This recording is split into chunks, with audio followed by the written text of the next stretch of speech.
Hi, welcome everyone. My name is Martha Misko. I am the artist in resident and co-head of the painting department along with Willie Wayne Smith. We are so honored to have Amir H Fallah as our virtual visitor over the next few days. So thank you, Amir, for all of your generosity and insight. For those of you who are new to the webinar format, just so you know, we can't see or hear you, but if you drop your question, you can type your questions into the Q&A chat box, which is accessible at the bottom of your Zoom window screen. So we'll be opening that up for questions at the end of the talk. Our second year departmental assistant and student, Brock Tiller, is going to be formally introducing Amir. So thank you, Brock. Thanks for all of your work in organizing this, and I'm going to pass the mic on to you. Thank you, Martha. Hello, everyone. I'm Brock. Thank you for being here tonight. I am very excited to introduce our visiting artist and guest lecturer, Amir H Fallah. Coming to us virtually from Los Angeles, Amir will discuss his painting practice while examining several bodies of work that span from 2015 to his most recent. Amir creates paintings, sculptures, and installations that utilize the personal history as an entry point to discuss race, representation, the body, and the memories of cultures and countries left behind. Amir received his BFA in Fine Art and Painting at the Maryland Institute College of Art and his MFA in Painting at the University of California, Los Angeles. He has exhibited extensively in the United States and abroad. His solo exhibitions include the Museum of Contemporary Art in Tucson, South Dakota Art Museum, Schneider Museum of Art, the Nerman Museum of Contemporary Art, and most recently, his stellar exhibition with Shulamit Nazarian in Los Angeles. With that being said, we are thrilled to have him at Cranbrook. Thank you for being here with us, Amir, and now you can take it away.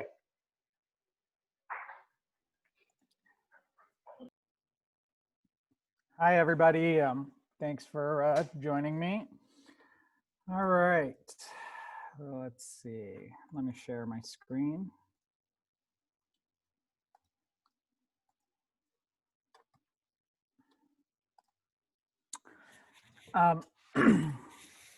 So since most of you are in grad school, I thought I'd start with this image, which is a photo that I took as I was graduating from undergrad and about to head over to graduate school in LA. This was in 2001. Oh, I don't know, maybe a couple of days, after 9/11, maybe a week, 2 weeks after 9/11. And I was just about to move to LA from Baltimore, where I was going to undergrad at MICA. And at that time, I was making a lot of work about myself, my background, dealing with immigration issues, social issues, my place in America. And obviously after 9/11 happened, the entire country was in shock, as was I. And, I remember the first feeling I had as soon as it happened was, I really hope there was no Iranians involved, because I knew it would have like an immediate ramifications for me and my family. And so shortly after it happened, one day I was driving around, going to go pick up my friend to go to school. And I pulled up behind this car with the very professionally designed vinyl letter on the back, which says "Kill the terrorist towelheads." And I was very shocked by it because of what it says, but also just the level of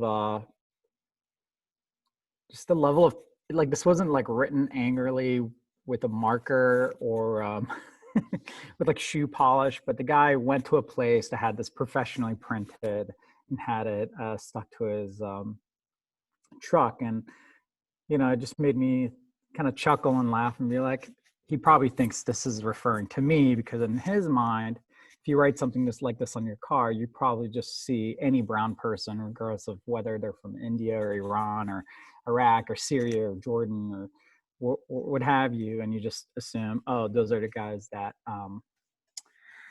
attacked the World Trade Center. And so I show this image only because, well, one, I feel like we've kind of gone full circle to this moment where I feel like I see more things like this happening in the news. But also, looking back, I also realized that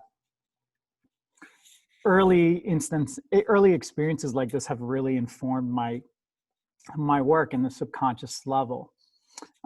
So maybe about 7 years. So I graduated from grad school at UCLA in 2005, and I kind of floundered for a few years trying to figure out my voice after grad school. And when I really felt like I was making the work that felt truly me was when I switched over to making these figurative paintings. And these paintings are really about how do you reconstruct identity? How do you describe someone or create a portrait of them without showing their physical likeness?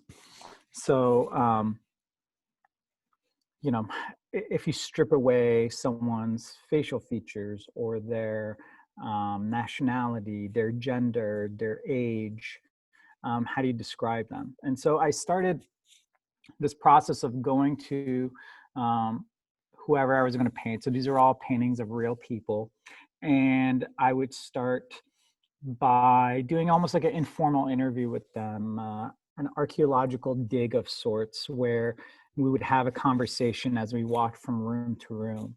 And, I might see, like, for instance, in this painting, I might see this kind of duck sculpture, and I would say, oh, what's this from? And he's like, oh, it's a duck decoy. My father is very much into hunting in the Midwest. That's where I grew up. And so this like little duck decoy would be a starting point for me to learn about his family, his background, or in this painting, I would see like this helmet. And, when I saw this like airbrushed, really beautiful helmet, I asked the people like, where is this motorcycle helmet from? And then I found out that the husband in the family is actually big BMX racer, and he used to be sponsored, and he raced professionally. And it was a big part of his career or his youth.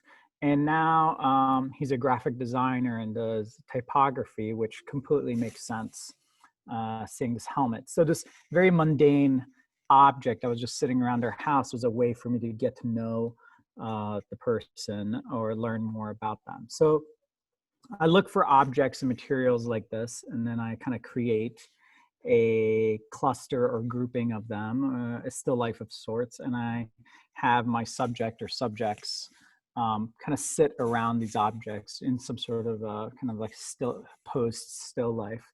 And rather than showing their faces, I conceal all their faces with some sort of fabric or clothing item or a bed sheet. And really I do that to, conceal all those things that we associate with, specifically like European and Western portraiture. So, and then also their bodies are generalized. There's no tattoos. The bodies almost become a shell of the figure rather than that specific person's body. And so it's by doing that, you're kind of forced to focus more on everything else in the painting, because you're trying to figure out who these people are and what their facial expressions are, and you can't see that. So it becomes a grouping of coded symbols and objects that you have to put together to figure out who they are. And this process began very organically and by accident. When my wife was folding laundry one day, and I was helping her out. I walked out of the room, and we had just come back from a big vacation. And when I walked back in, I could only see her hands and feet, and there was this mound of laundry piled up. And even though I couldn't see her face from the angle that I was at, it still felt like a portrait of her, because the clothing and fabrics that was in the pile of laundry, I associated it with her. And so I just pulled out my phone quickly and I took a photo of her. And I just kind of stared at that photo in my studio for about 6 months, not knowing what I was going to do with it. And so it was a very simple idea. But then as I kind of spent more time with this photo, I realized that what I really was interested in was how these fabrics replaced what she physically looked like. And so that this whole project kind of spawned out of that. So it was kind of this dumb, fleeting idea that just popped into my head, folding laundry, and then grew into something bigger. So these two are two works from that same body of work. These are kind of like, I think of them as almost like high school portraits, so they're like waist up. And in these simpler ones, instead of painting their skin in like an orange color like this, and I kind of arrived at this color because it kind of felt like an amalgamation of every skin color. It wasn't white or black or brown but it was kind of this energetic, vibrant color that was alive. I really wanted to, since the faces are covered, sometimes they almost feel like they might be a dead body. So I experimented with different types of colors for the skin, but I decided that this was like the most, this is the one that really worked the best because it radiated like a certain energy. But in these simpler ones, a lot of times I'll take the lightest color in the background and paint the skin that color, so it almost feels like the person is transparent. And also I think of these as I think of them as psychological portraits rather than a literal portrait. So the backgrounds are always these kind of gradients that go from dark to light. It's not really daytime or nighttime. And the spaces are completely staged and artificial. It almost looks like a set or like a some sort of almost like a dollhouse. It's never like in someone's living room or in a specific location. It's really a mental space rather than a physical space. So from that work, after doing that for 3 or 4 years, I started becoming interested in deconstructing the space that the figures were in, and also expanding my range of symbols and kind of visual vocabulary that I use in the painting. So for instance, this is a painting of a friend who's Lithuanian. And when I was photographing her, she started telling me about traditional Lithuanian dress, which is something I didn't know anything about. She was like, I don't have any examples of it, but you should really check it out. The patterns are really interesting and fantastic. And it's something that I grew up seeing all the time, especially around the holidays. So when I went back to my studio, I started doing research online into traditional Lithuanian costume and dress. And after a couple of hours, I stumbled upon this image in the bottom left corner of this kind of like, what was described in the book that I found as your typical Lithuanian housewife, which I thought was interesting. And so I included that in the painting. So the painting some of the imagery in the painting stopped being specifically something that person owned or had in their possession, but it was rather something that spoke about their life or their background or their heritage. So like, for instance, the phone that she's holding is a phone that belonged to her grandmother. But then this illustration of a Lithuanian woman was not an image that she provided or had in her possession, but it was something that I connected to her history. Another thing I started doing around that same time was creating these Rorschach portraits. So for instance, in this painting, this is a painting of a couple, a husband and a wife, but it's Rorschach. So the husband who's on the ground is doubled up. And again, I was thinking a lot about the idea of a psychological portrait of someone, and I was thinking about images that you associate with psychology, and Rorschach is an obvious one. And what I liked about Rorschach is that it's an abstraction that you're supposed to read a meaning into. And it's like there's a psychological meaning in there that the viewer is supposed to decipher. And I very much looked at these paintings in that same sense. So you'll see a lot of doubling, and sometimes even tripling in a lot of paintings moving forward. And that was very liberating because I started painting figures with 3 or 4 or 5 arms, or 3 or 4 legs, and it was another way to deconstruct and break up the body and to push the meaning further. Another thing that I did was that I started doing these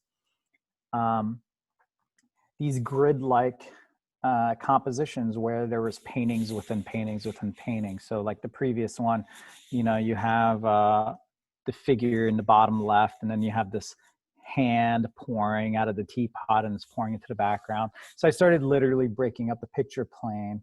And in my mind, I started thinking quite a bit about a lot of formal abstraction. I started thinking about Joseph Albers and Frank Stella and Saul Lewitt and all these painters who, on the surface, when you look at my artwork, don't have much to do with this like maximalist, bright colored pattern fiesta that, my paintings kind of take on.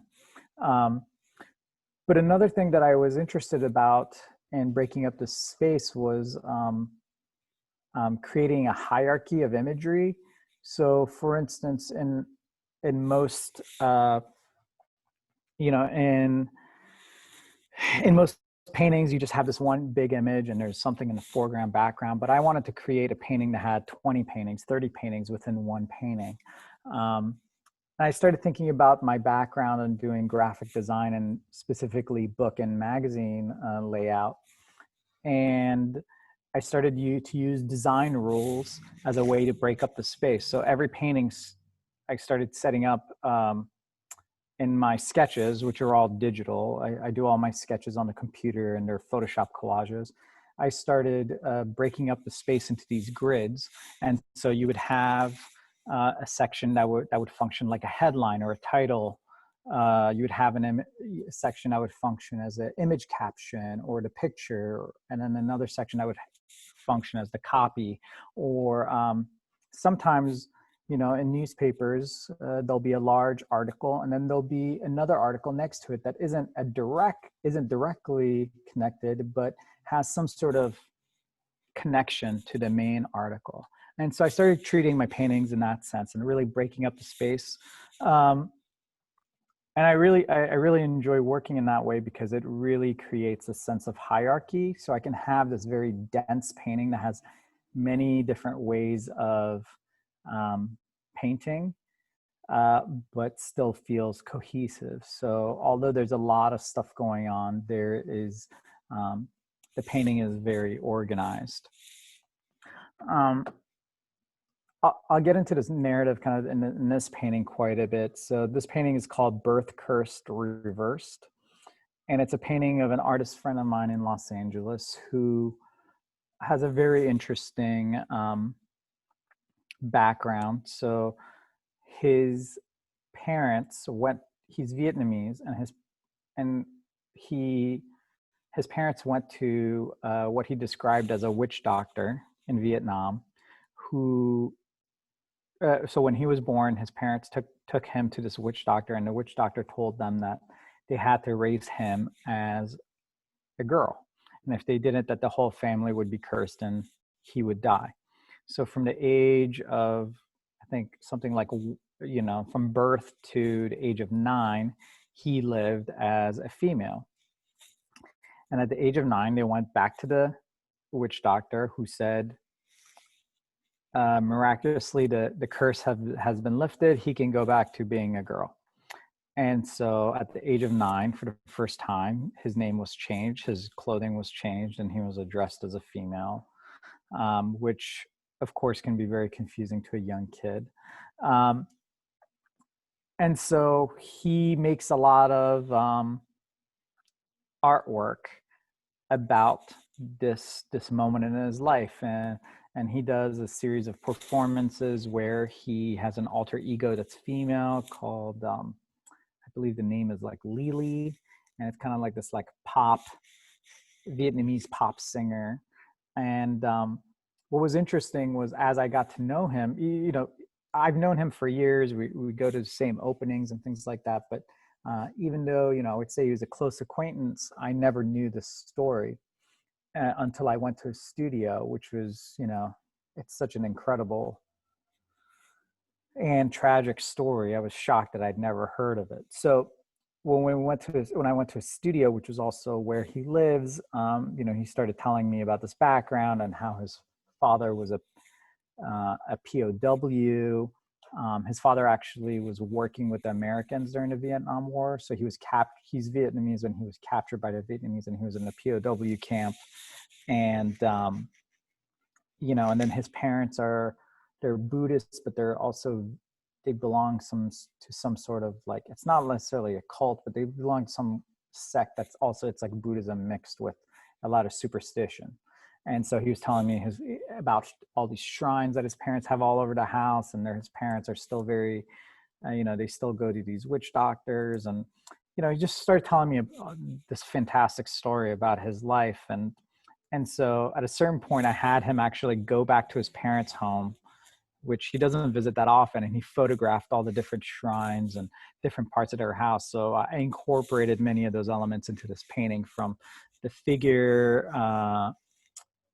the pink clad figure on the left-hand side is covered with a curtain in his mom's room, to the flowers with kind of like some of the Buddhist flags on it, was part of the shrine in his parents' room. And then on the right-hand side, you see this aerial view of this tabletop. And when I went to his home / studio, it's one room, maybe 400 square feet. There's a futon, no furniture, and one dresser, no kitchen, and a shared bathroom. It's essentially a studio space that he lives out of. And there's literally nothing in the space. And he just had this dresser, and then he had this little small coffee table that he made all his artwork in. So this photograph is of his like watercolor palette and his brushes, and right above it is his I guess what you would call his kitchen, which was like a couple of cups, a roll of toilet paper, some art supplies, and like 2 plants. So he has this very like minimal Zen existence where he just wakes up, makes art, and goes about his business. It's another painting from the same time. Most of these are from last year. And also this painting is quite large. It's 6 feet tall by 15 feet long. This is called Les Dinner de Gala, which is named after the cookbook that Dali and his wife made, which was sitting, the image of the cookbook is right above that little salmon colored graphic that says County of Los Angeles. The book was sitting on my friend's coffee table when I got there, and I thought he bought it because his daughter is named Gala, and I always thought he's Chinese American, his wife is Brazilian, and I always thought that his daughter Gala was a Brazilian name. But then I learned that they had this coffee table on their they had this book on their coffee table, and when they were discussing girls' names, they just looked at the book and they were like, "Oh, what about Gala?" So not because they loved Dali, but it was just a name that kind of made sense for them. So that's just like a little example of like how these images kind of work into the painting, and then how they kind of connect with the sitters. This is actually a painting of the same couple. I don't know how we're doing on time, so I'll just start jumping forward. So this is a survey of my show that I had in January at Mocha Tucson in Arizona, and you can kind of get a sense of scale for some of the paintings that I showed. And the show was called "Scatter My Ashes on Foreign Lands," and it got closed down, I think, maybe half a month early due to COVID. So it was from January to end of March, I think, and it, or actually maybe end of May, but it got shut down mid-March. A couple of other images from the show. This large painting in the foreground is it's about 7 by 15 feet, so quite large. There's 3 tondos from the same show. And I'll show more of these tondos in a bit.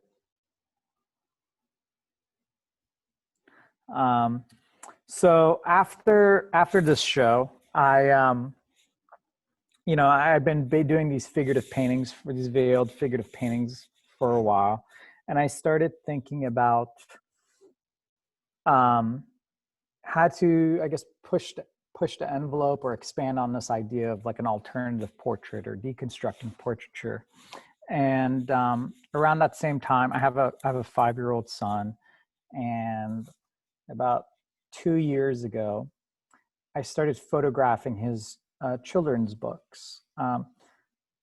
Before I had kids, I always thought of kids as children's books as a form of entertainment for kids. But as I started reading them to my son, I realized that these books were a way that we pass on our values, our beliefs,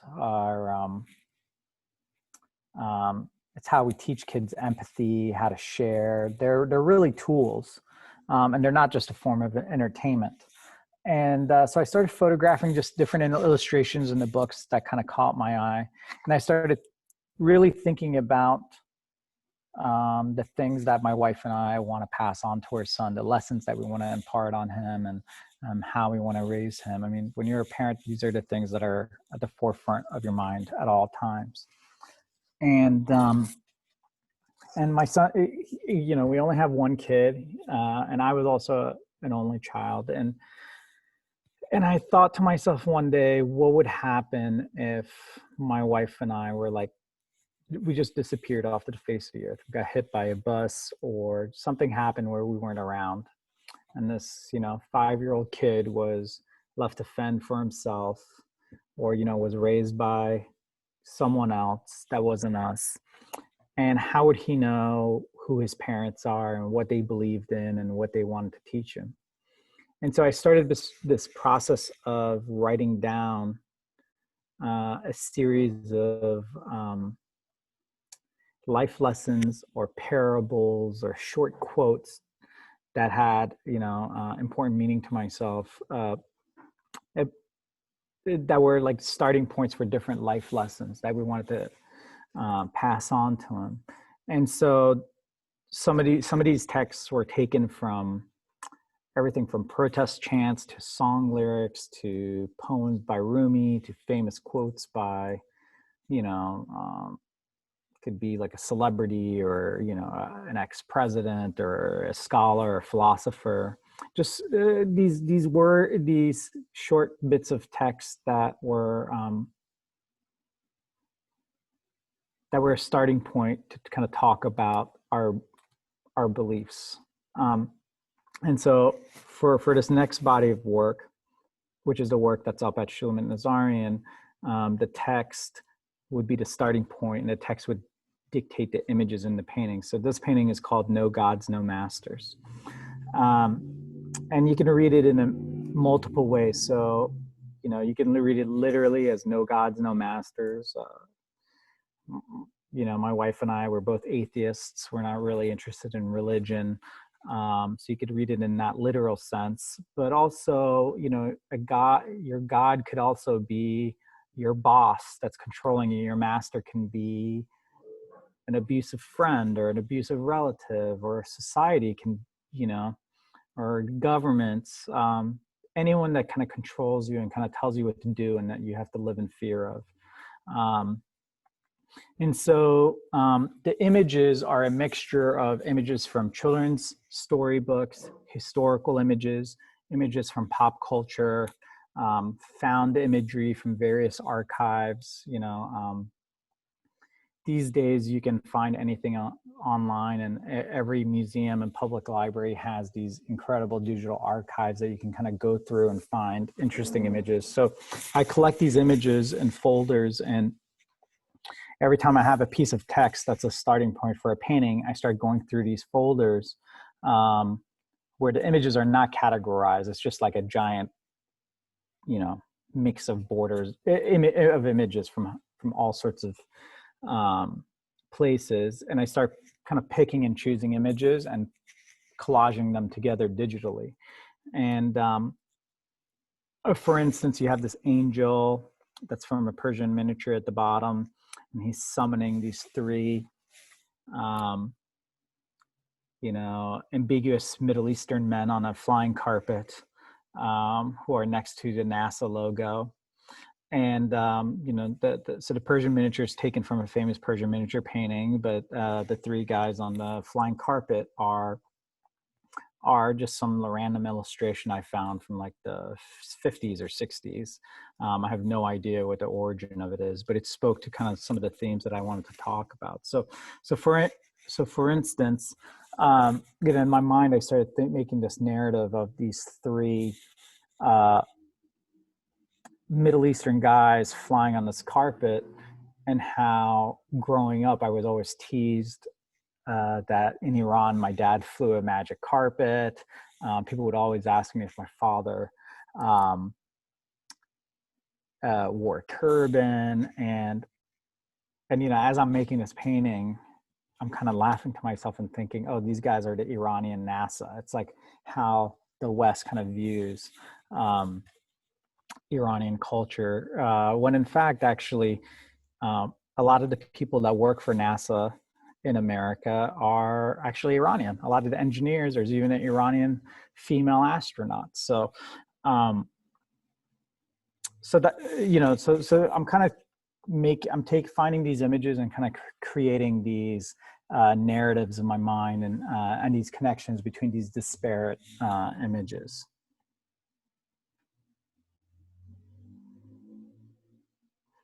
This woman putting on her lipstick, it's from, I think, from a Victorian era fashion ad of some sort, and it's this woman putting on, you know, this chic woman putting on this red lipstick, but then her shadow is a devil, is a horned, you know, kind of demon character. And really that's about how, like, when you look at someone, you don't know what's in their heart, or, you know, you can see this person that's very beautiful and attractive when they could be like the worst person on earth. This painting is called Remember My Child, Nowhere is Safe. And it's quite large. It's 8 by 6 feet. And I should also say that all these paintings that are in the show from Showman Nazarian, the paintings to my son, were all made pre-COVID. But as you'll see, there's a lot of tie-ins to COVID-19 kind of themes and image, you know, and kind of current events that's happening, which is just sheer coincidence. So in this painting, in the top left corner, it's an image of Christopher Columbus meeting the Taino Indians, who were the natives in the Caribbean and the islands that, you know, now make up the, you know, Puerto Rico and Dominican Republic and many other countries there. And so the Taino Indians were the first people that Christopher Columbus met, and he immediately raped, killed, and enslaved them, and took some back to Spain and completely brutalized, and to the point where they don't really exist anymore. I mean, some people have trace amounts, but I don't think there is any, or if there are, there are not many Tainos left. And so my wife is Puerto Rican, and I started just thinking about her history and some of the things that I wanted to impart to my son about how safety is, you know, the idea of feeling safe is completely artificial. And, you know, in my life, I've had many experiences where I thought I was safe someplace and then we had to move across the country.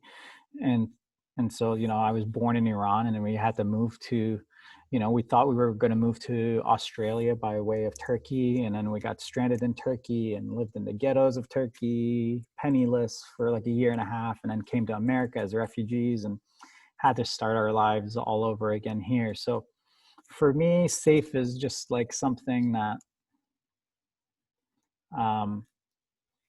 it's just relative, you know, or it's just, it's something that's always temporary in my mind. And so when I made this painting, COVID wasn't happening. And then, you know, shortly thereafter, you know, I was like, wow, the title of this painting just totally has changed its meaning after COVID, because we really don't feel safe. And then a couple of months later, after all the Black Lives Matter protests started happening, you know, you have Christopher Columbus statues getting torn down everywhere. So, you know, the painting just completely took on a whole new meaning for me. So you can see the word safe turned upside down. So the text, the titles of every painting, the text is actually embedded in these kind of like hatched rug patterns. So you don't see it right away, but you can see in the top right corner, it says, "Remember my child," and then upside down, it says, "Nowhere is safe" at the bottom.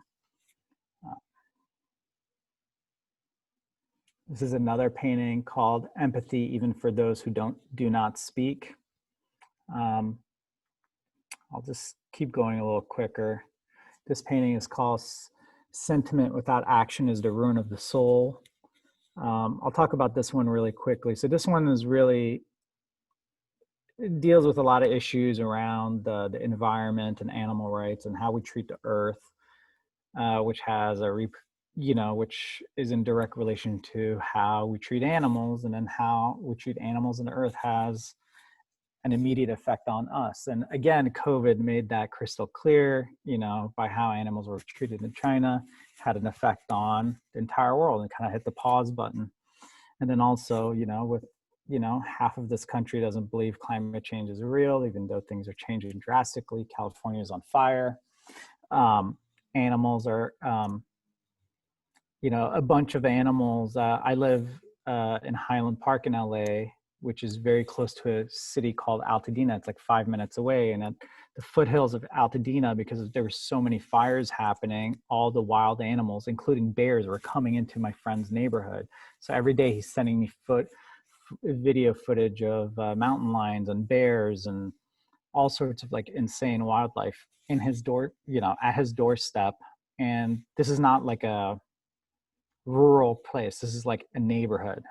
And there's like a mama bear and a couple of cubs walking down the street because of like what we're doing. So anyway, so one part of this painting that, you know, was really important to me was this kind of like cartoonish farm scene. And this is an image of a skateboard from the late 80s. It belonged to, it was a pro model for Mike Vallely, who was one of my favorite skateboarders. And I actually had the skateboard. And I remember I had it for like 2 days and then I broke it.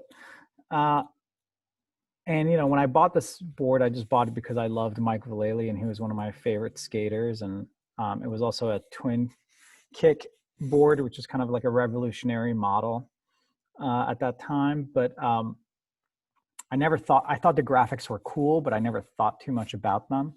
And a couple of years later, I started really getting into environmental issues and animal rights. I became vegan.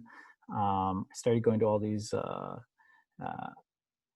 environmental protests, and this is in like the mid 90s.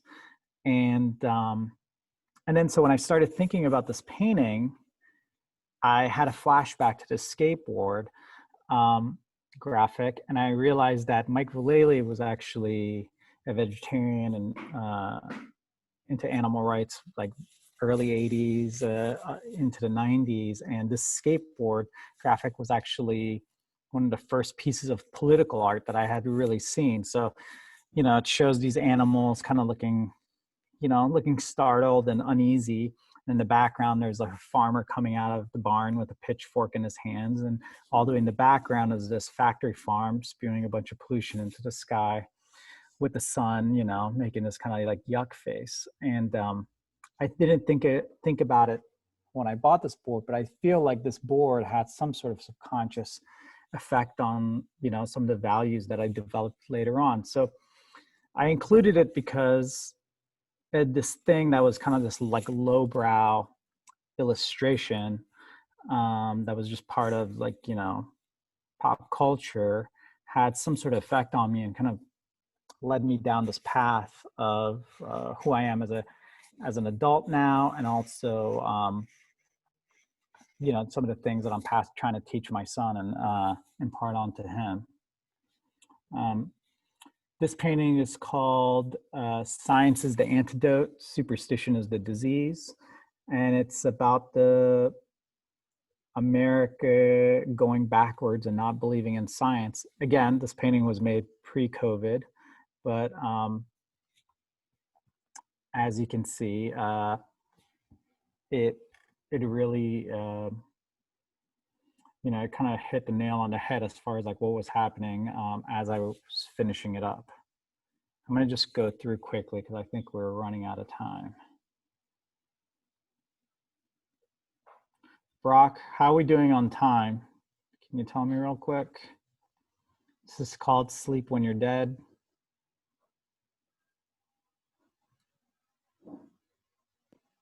I think you still have about 20 minutes, Amir. Okay.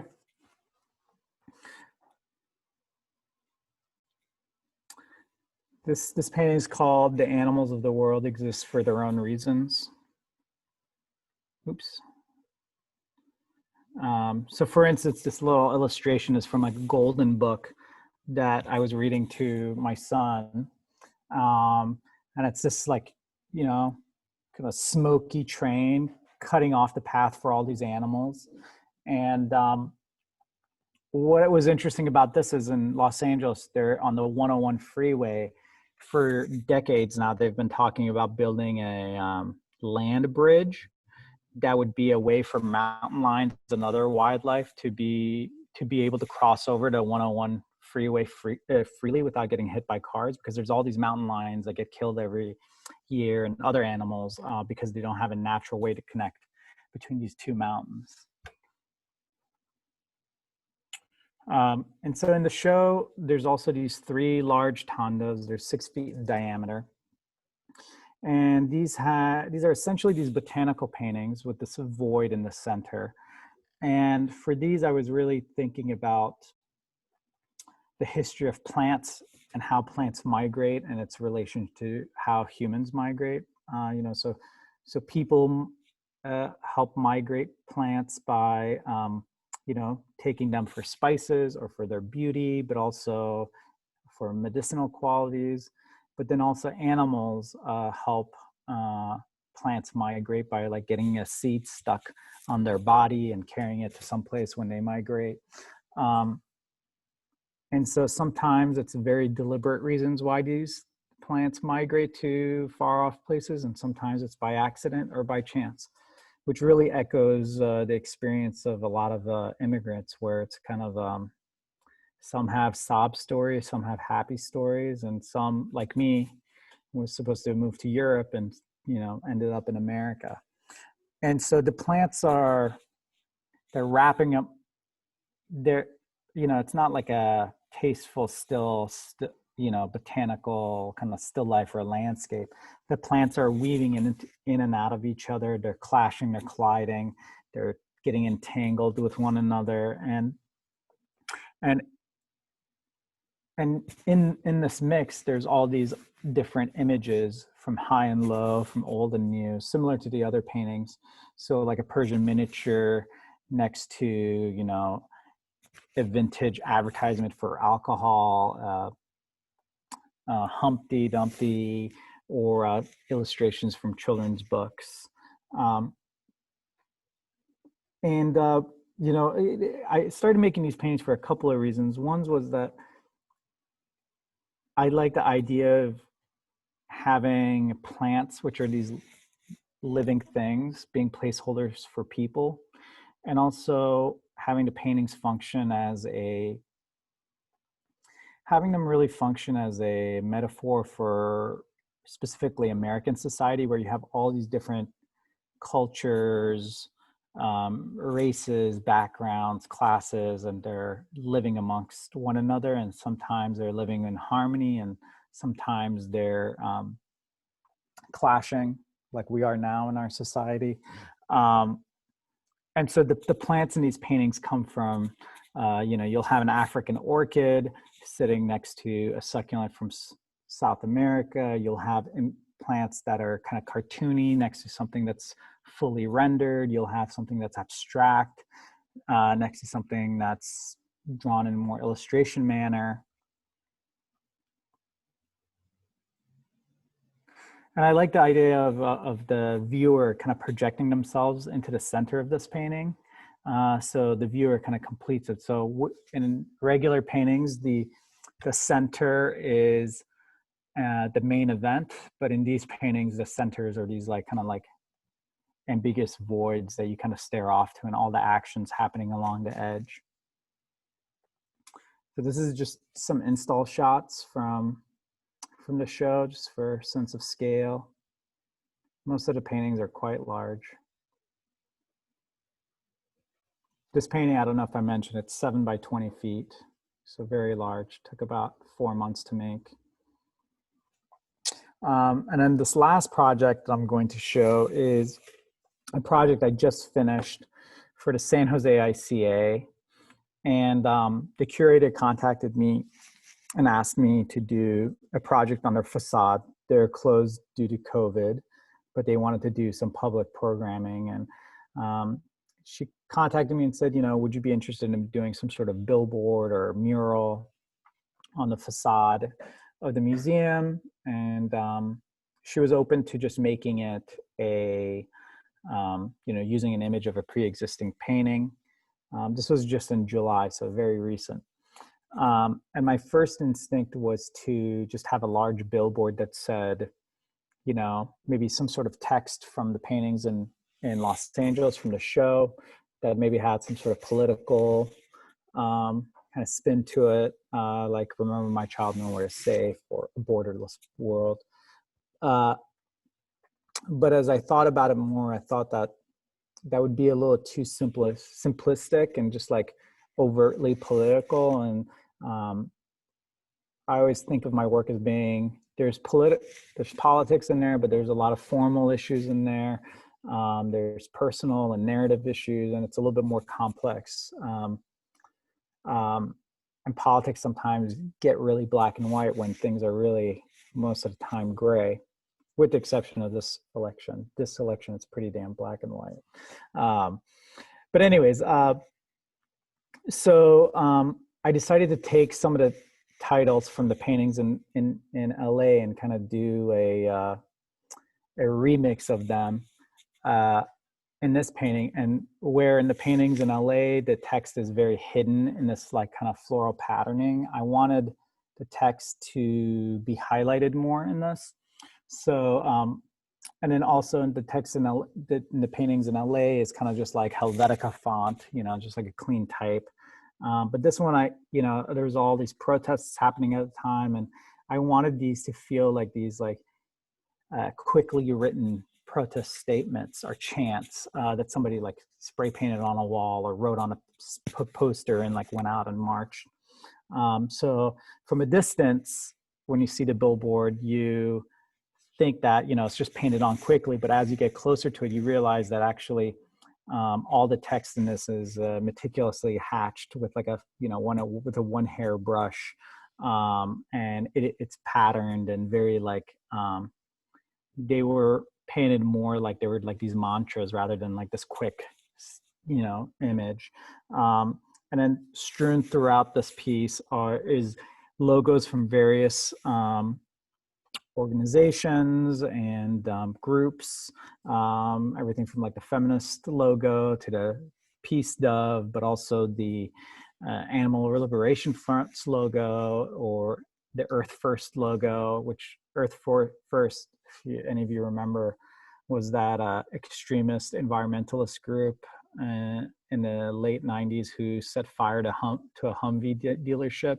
It was all over the news. And, you know, really what they were trying to do was wake people up to how fucked up our environment was being. And it seemed completely crazy and extreme then. And then when you look back, it's like, we probably should have listened to their extreme message, because things are getting worse by the day, and the government's not going to do anything about it. And we're all, you know, I worry about, I'm going to be fine, I'm going to die before it all really affects me, but what about my kid and his kids? And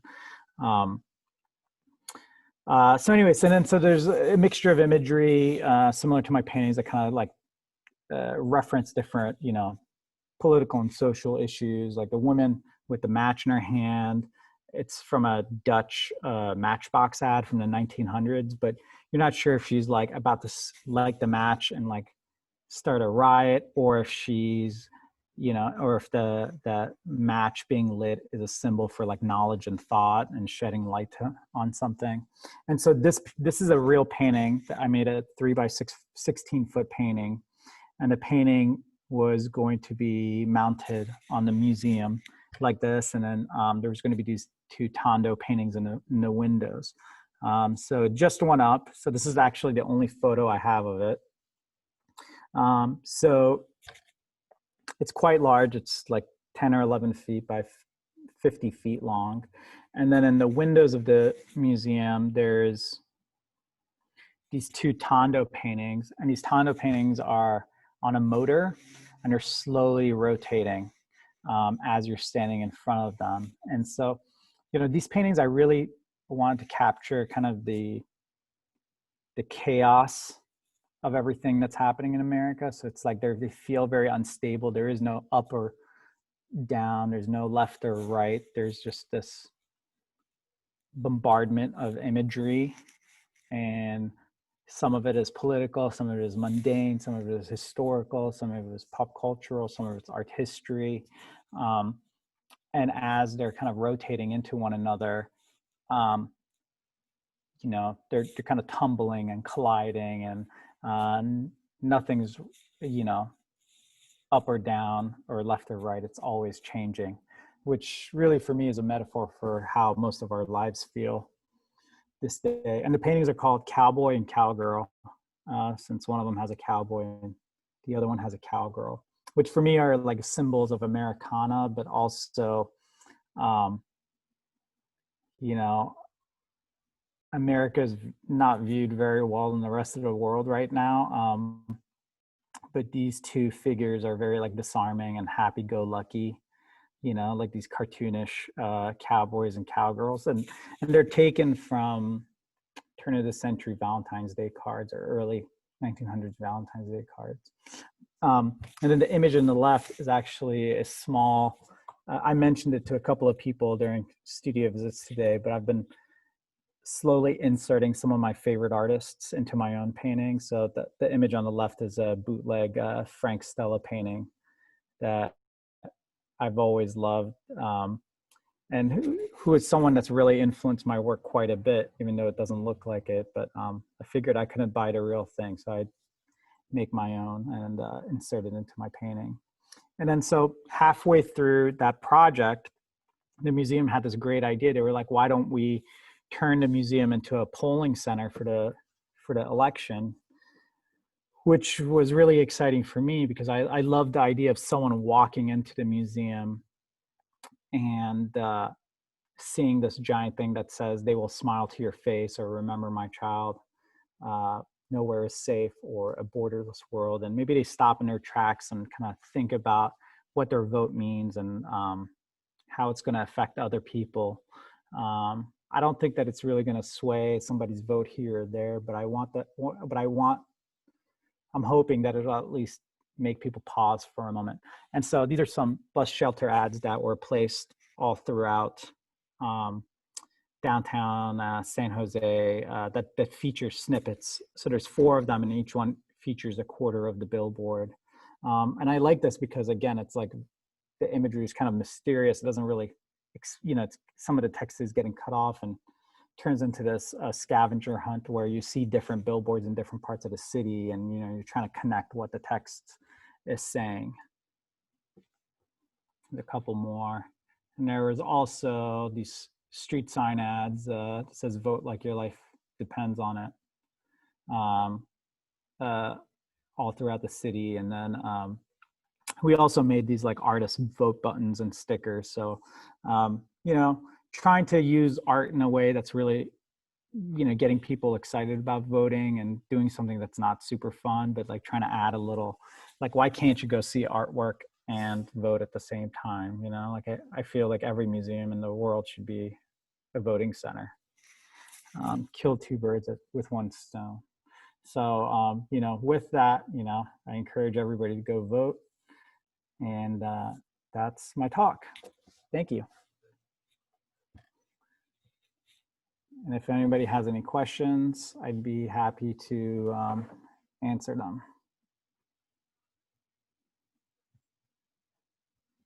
Thank you, Amir. It looks like you have 2 questions in the Q&A. Sure.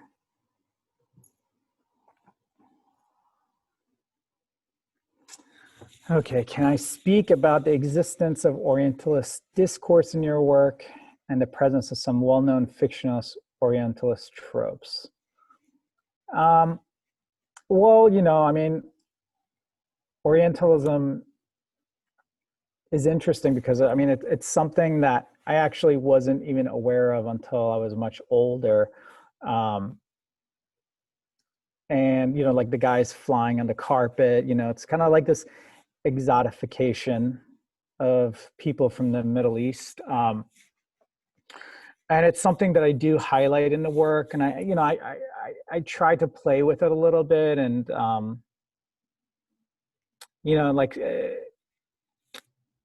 kind of have like a love and hate relationship with that whole idea. Like I've been recently challenging myself to put a lot of camels in my paintings, because in my entire life I was like called a camel jockey as a kid, and people would ask me if we owned camels back in Iran. And the truth of the matter is I'd never even seen a camel until I had an art show in Dubai when I was like 30 something years old, and we went on this like cheesy tourist trap safari in the desert. And I was so excited to meet a camel and take a picture with it, because I was like, I've heard a lot about you, but I've never seen you. So I don't, it's something that's in the work, but I don't know if I guess I do highlight it in the works, but it all comes from like a personal experience rather than like, like researching Edward Said or anything like that. So I don't know if that answers the question, but, and then it says, you spoke about the stereotypes you heard growing up in the States in regards to your recent work. Besides the miniatures and Qajar figures, can you speak to why you chose to depict many of the Middle Eastern figures through the language of Oriental? Okay, another one, okay.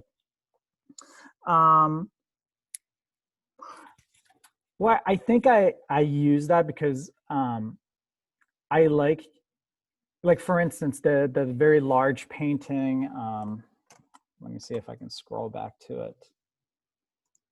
So in this very large painting, I'll start looking in archives of like the British Library for imagery dealing with Iran. And I came across this book of, the book was called Traditional and Contemporary Iranian Costumes. And it was written sometime in the 50s, late 50s.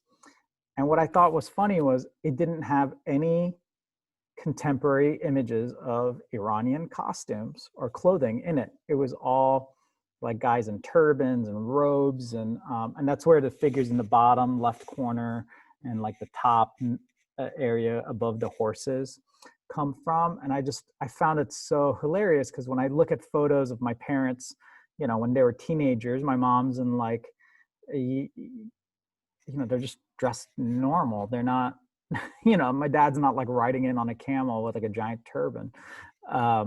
So there's this, there's a there's a level of humor in that, and I kind of like to reclaim that imagery. But then I like the idea of juxtaposing those types of images with, like, specifically in this painting, with this like wide-eyed, bushy-tailed, American kid holding an American flag and with a bunch of fireworks in his hands, and like, what does fireworks represent? So, like, fireworks can, for me, the first time I saw 4th of July fireworks was in DC when I was 7 years old. And we went down to the National Mall in DC. And when we saw fireworks, my mother started like weeping. And this was like in the late 80s. And I was like, Mom, why are you crying? This looks so cool. And she was like, in this country, they celebrate bombs exploding in the sky. And in Iran, we flee from bombs and had to leave. And during that time, the Iran and Iraq war was just about to end. And it was just living in two different realities. So I like juxtaposing these two things together and kind of making them live in the same world. Let me see if there was anything else about that question that I missed. Do I think that re-depicting these images plays a role in of this stereotype? No, I don't think that reusing them kind of, I feel like anybody that sees this work isn't going to be like, oh, so they really do look like this back in Iran, or like, this is what Middle Eastern people think. I mean, can that happen? Sure. But I guess that's not a concern of mine. I think there's there's enough in the painting to let you know that it's not like, I'm not presenting this as like an image of my family or like people in my, so I don't think that. All right, let's see. Clara says, in one of my exhibitions, it looked like like the work was hanging on purple gradient walls. Can you talk more about the large and small ways installation changes the context of your paintings? Obviously, the mural by the museum, voting long station is a very impactful statement. Okay, so I didn't show it in this, but up until 2017, 2018, I was creating a lot of site-specific installations that the paintings lived in. And they would have sculptures and everything from sound pieces, stained glass photography, all sorts of things. So I really like the idea of creating a specific space for artwork to live in. And so using those kind of 3 bar gradients kind of reinforce the idea of a lot of the borders and gradients that are found in my paintings. And one of the things that references is in Persian miniature paintings, there is this, I was reading up about Persian miniatures, and I came across this like textbook that talked about how in Persian miniatures, the decorative borders around them were these literal windows into the narrative or the story that the image was depicting.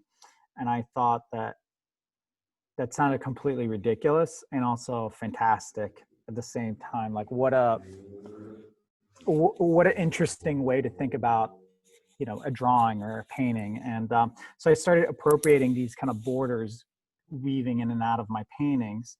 And at the beginning, the borders looked like these two, where it just goes along the edges. And they were just highlighting the edge of the painting. And the reason I started doing this was I wanted to reinforce the idea that the painting ends here. This is the border, this is the edge of the painting.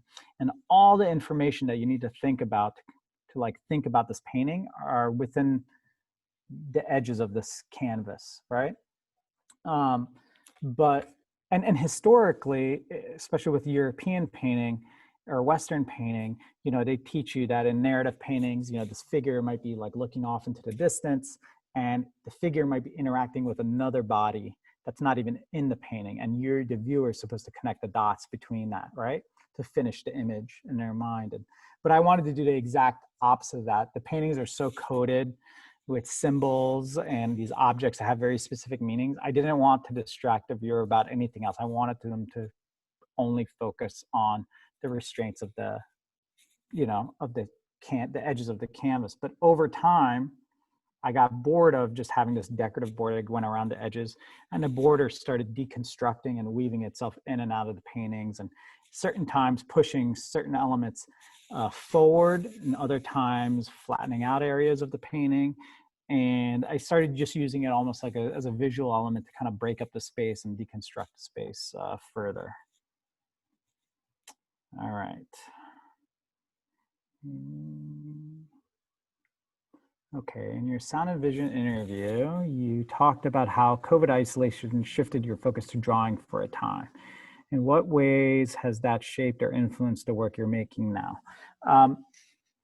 So for COVID, the first couple of months, I was watching my son during the day, and I wasn't able to go to the studio as much as I wanted to. So we just kind of turned our kitchen table into a little craft space, and he would do his little drawings and paintings, and I would do these small, kind of much looser watercolors.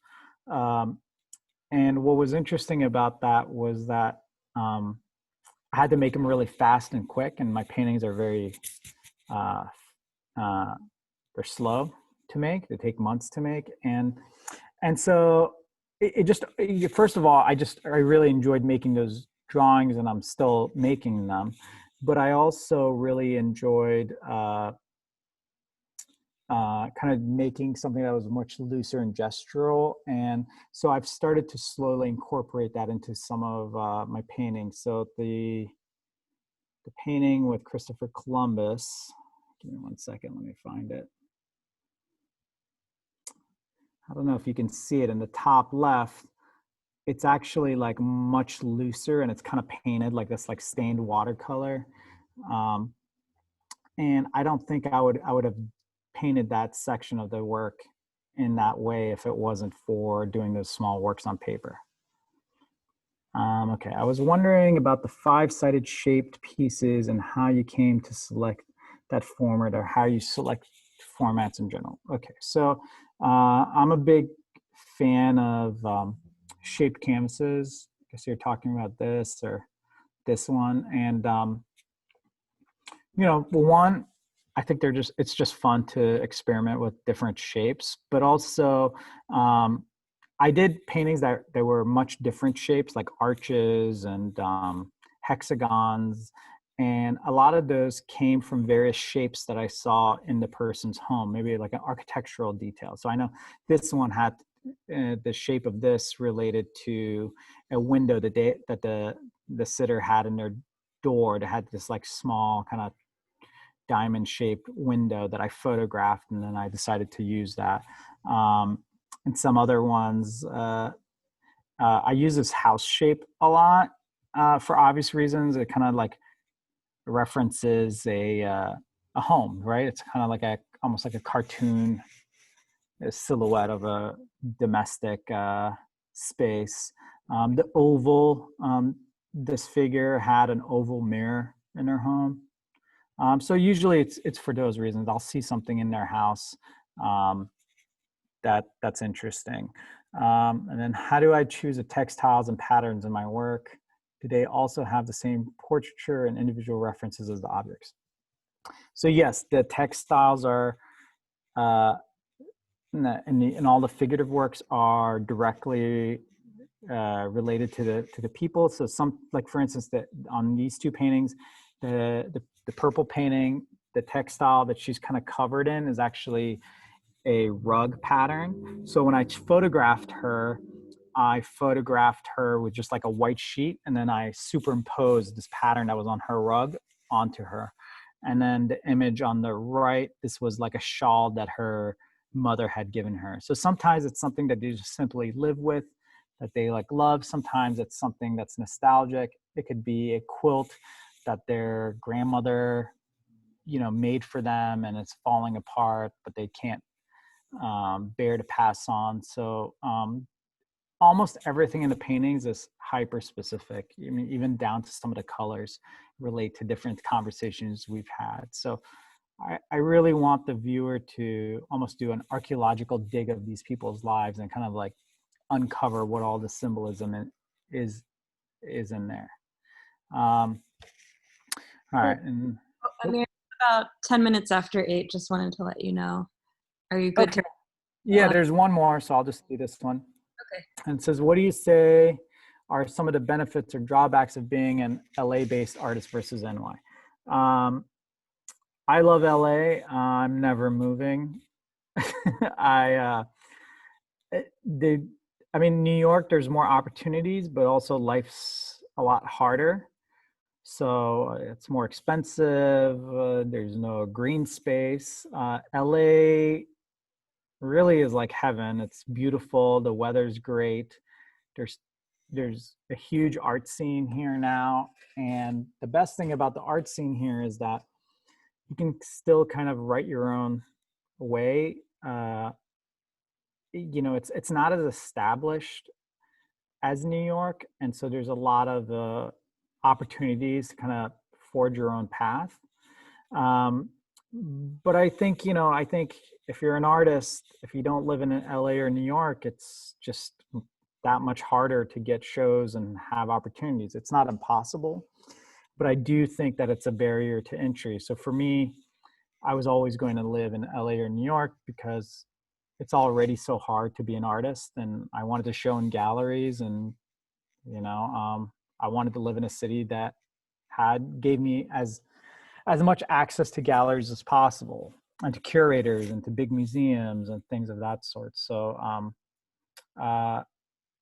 yeah, I mean, I think there's slightly more opportunities in New York, but in LA, your quality of life is a lot better. You can have a yard or a pool, and you can go to an amazing hike on the weekends. You don't have to like drive for an hour to like get away to go somewhere beautiful. So for me, that's a really big key difference. All right, I think those are all the questions.